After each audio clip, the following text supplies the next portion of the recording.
Une viva émotion ce mardi 13 mai 2025 lors de l'inhumation de Dompion Ludovic, élève du collège Al-Furqan, décédé tragiquement après une agression au sein du lycée Martin Luther King. L'adolescent, connu sous le prénom de Moussa depuis sa conversion à l'islam, a été poignardé à 2 reprises le vendredi 9 mai dans l'enceinte du lycée Martin Luther King alors qu'il tentait de venir en aide à une camarade victime de violence. Le présumé agresseur, également élève, est actuellement en fuite. Ce geste de bravoure aura malheureusement coûté la vie au jeune Moussa. La prière mortuaire s'est déroulée dans la sobriété à la morgue du centre hospitalier régional CHR de Bouaké, où la victime avait été transportée après l'agression. L'inhumation a eu lieu le même jour au cimetière municipal en présence de proches, d'amis, de membres de la communauté musulmane ainsi que du secrétaire général de la préfecture de région. Parmi les hommages rendus, celui de l'imam Akoïta, grand imam de la mosquée de Kennedy, a particulièrement ému l'assistance.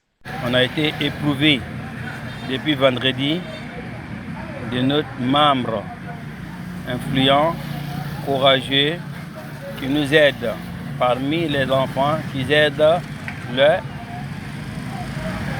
l'organisateur de la mosquée pour organiser la mosquée. Il y a des travaux où les sages, le vieux ne peuvent pas le faire, mais avec leur courage et leur mouvement, ils nous aident à organiser la mosquée, comme placer les nattes et remplir les bois et essuyer les lieux qui sont un peu sales et prendre la caisse pour faire la quête pour organiser la mosquée.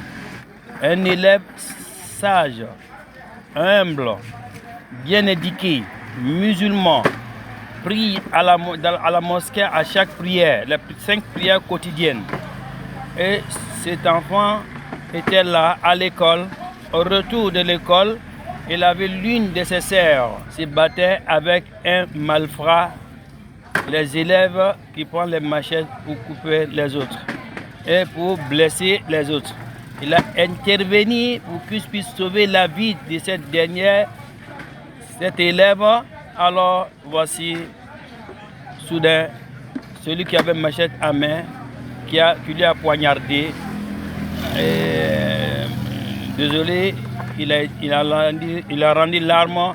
L'imam a également appelé à une mobilisation générale contre la montée de la violence en milieu scolaire. Pour cela, on a remis notre doléance à monsieur le préfet pour qu'il puisse nous aider parce que celui qui représente le président, chef d'État actuel à Bouaké, de nous aider, son excellence Dieu Fosier, de nous aider ensemble avec les autorités, y compris tous les corps, pour qu'ils puissent calmer ceux-là, éloigner ceux-là de l'école. Ceux-là, ce ne sont pas des élèves, ils ne veulent pas étudier, ils veulent tout saccager, ils veulent tout gâter. Le proviseur du lycée Martin Luther King, présent lors des funérailles, a annoncé un renforcement des mesures de sécurité dans l'établissement et un accompagnement psychologique pour les élèves affectés. Dompion Ludovic n'était pas seulement un élève apprécié, mais aussi un jeune talent du Kennedy Football Club où il évoluait au poste de milieu de terrain.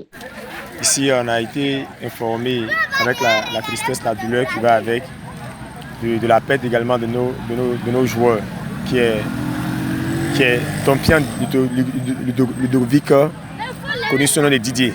Voilà, ici, nous l'appelait Didier, un excellent joueur également. Comme chez nous dit tantôt, on dit un meilleur milieu de terrain. Voilà, il avait vraiment des coups de pied, il savait marquer également, orienter également ses camarades. Il souriait beaucoup, il avait toujours la joie également. Il respectait, il était sage. Le mercredi passé, on s'est entraîné ensemble, il n'était pas sur le terrain. Il n'était pas sur le terrain, mais il est venu quand même nous saluer. Et après les salutations, on a échangé, on est rentré à la maison et on a appris la nouvelle le vendredi nuit. Chose qui nous a vraiment attristés.